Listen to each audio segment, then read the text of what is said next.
Sige, isa-isahin po natin yung mga puntong binanggit nitong si Congress Miao. And tama kayo, no? Kasi in the past, akala na iba, pag in-ignore yung misinformation, wala, okay lang yan. Tiwala lang tayo sa judgment ng mga kababayan natin na malalaman naman nilang mali yan. But of course, we knew or realized later on that the platforms themselves, yung algorithm for instance, they can easily manipulate thought and of course, in a way, action. So ito, maganda nga na kinokorek nyo itong mga maling binanggit ni Congressman Barsaga. Unahin natin yung patungkol dun sa military and Coast Guard, yung relationship ng dalawa. Well, obviously, Sir Christian, no? Ito ay isang script na isinubo lamang kay Congressman Barsaga to confuse the Filipino.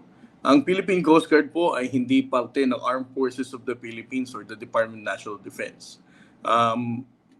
Because of the Republic Act 9993, kami ay isang attached agency under the Department of Transportation. We are not a military establishment. Okay, maliwanag yun. So, ang pinakatrabaho ng Philippine Coast Guard, eto lang, kasi may iba na ko confused, no? Yung gray ships, white ships, ano yung pinagkaiba? Again, pasensya na, kailangan bumalik tayo sa napaka-basic. Okay, yung pinagkaiba ng Philippine Navy sa Philippine Coast Guard. For the benefit of the trolls and those who really want to buy the blatant disinformation. Well, the Armed Forces of the Philippines, kasama dito ang Philippine Navy, para sa akin, their role is irreplaceable by any government agency, like not even the Coast Guard. It's clearly defined. Ang mandato ng Armed Forces of the Philippines is territorial defense. They are the military organization to ensure and to fight for our sovereignty. Kumbaga, ito talaga ang pang-depensa natin. It's very explicit. This is territorial defense. So with regard to the Philippine Navy, they are part of the armed forces and their mandate is territorial defense for our maritime jurisdiction. Ang Philippine Coast Guard, if we're going to look at the mandates, it talks about maritime governance. In a very civilian context of appreciation of how we deal with the maritime industry. It has three core functions. The first one is maritime safety. Ito ang dahilan kung bakit nag-i-inspect ang Coast Guard kapag prior departure ng mga barko. Coast Guard din ang laging nasisisi kapag may lumulubog. Dahil kami daw may mandato to ensure the safety nito mga barko na to. Second function of the Coast Guard is marine environmental protection. Ito ang dahilan kung bakit ang Coast Guard din ang nangunguna pagdating sa paglilinis ng mga oil spill incidents. No? And even any pollution that happens in our maritime jurisdiction. And third, that is the maritime security and maritime law enforcement. No? We are also supporting other government agencies in enforcing their own mandates and laws na ginagawa naman ng Philippine Coast Guard. And kung ang tanong, bakit ang Coast Guard ay nasa West Philippine Sea, hindi ang Philippine Navy? Ang dahilan na ito, it goes back as early as 2012. No? We don't want to repeat the Chinese propaganda na sasabihin we are militarizing South China Sea. Since then on, during the time President Noynoy Aquino, we built on the Coast Guard deployment and the Coast Guard capability. We have been deploying Coast Guard vessels for us not to be interpreted as militarizing South China Sea and also provoking any other claimant states. But what we intend to do is to just, show the flag and ensure na ito ay role natin para ipakita na we are not going to escalate the tension.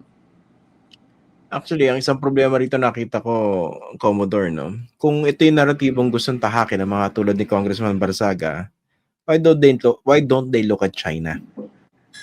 Diba? Yung kagara pala ng China. China yung nagde-deploy ng mga gray ships dyan sa West Philippine Sea.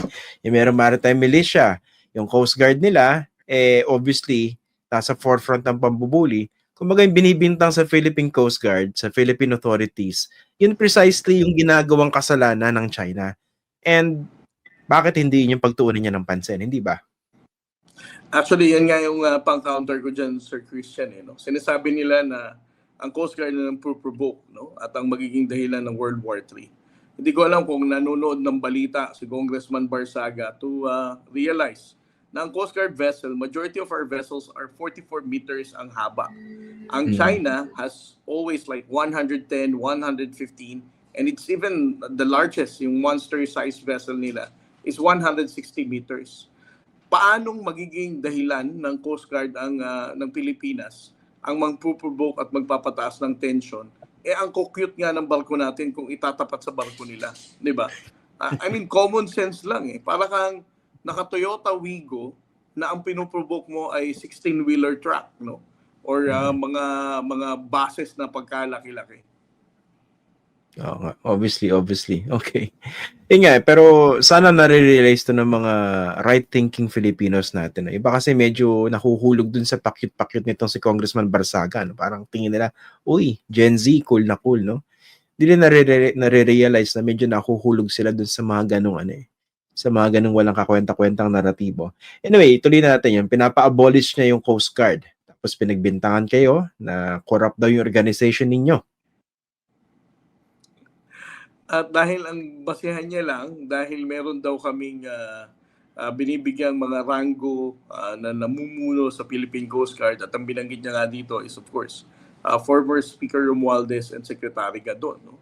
Na ito daw ang nagmamaniobra na ng Philippine Coast Guard. I would also like to take this opportunity, Sir Christian, no, to explain what is the Philippine Coast Guard Auxiliary, no? Ang Philippine Coast Guard Auxiliary, it's different with that of the Armed Forces of the Philippines Reservists. No? Ang AFP Reservists, they can be called to active duty. Ibig sabihin, pwede talaga silang mapasama sa hanay ng militar, no? Once they are called by the national government to join the military forces. But for the Philippine Coast Guard Auxiliary, these are just ordinary civilian volunteers. The ranks that we provide them is merely honorary. Wala itong kinalaman sa magiging impluensya nila or operation ng Philippine Coast Guard. No? These are just honorary ranks and they are volunteers. Hindi sila kasama ng Philippine Coast Guard sa operation and decision making, particularly even in the West Philippine Sea. Okay, maliwanag yun. Tapos dito, yung aksaya lang daw ng pondo ng gobyerno itong Philippine Coast Guard. Alam mo, Sir Christian, sa dami ng mga Coast Guard friends ko sa social media, because right now we are 36,000 strong. Parang walang Coast Guard personnel na hindi nag-express ng pagkadismaya at pagkalungkot sa statement na yan ni Congressman Barsaga. And you can just imagine, even their own families, no? The sons and daughters of these Coast Guard personnel who are professionally carrying out their patriotic duty in the West Philippine Sea ay itinataya ang buhay nila, and then all of a sudden they're going to hear somebody from a member of the House of Representatives calling out for the abolition of the Philippine Coast Guard. Parang hindi mo na kinilala ang ginagawang paghihirap ng kanilang mga magulang, and of course, the 36,000 strong of the Philippine Coast Guard. Pagkatapos, sasabihin mo pang parang tanggalan na kayo lahat ng trabaho dahil ang term niya pa dyan, we're just wasting government funds, no, for the existence of this Coast Guard agency. Okay. Finally, sir, tanongin ko kayo dito sa huling bahagi ng statement ninyo, no? Basahin ko lang. Sabi nyo, I respectfully urge Congressman Barzaga to retract his statements and recommend that he consult with a doctor or a lawyer for a clearer understanding of the Philippine Coast Guard. Ba't nadama yung doktor dito? Kasi sa akin, Sir Christian, di ba? Ang dami naman nagsasabing he has some mental issues or something. No? At sa dami na nating balita na nailabas na pag-usapan pagdating sa West Philippine Sea. Kung ikaw, miyembro ng gobyerno o kongresista, at sasabihin mong tanggalin na ang Coast Guard sa gobyerno natin, hindi dahil sa kulang ka lang ng awareness. Tingin ko, you should really see a doctor. There's something wrong sa pag-iisip mo kapag ganyan ang pananalita mo ngayon.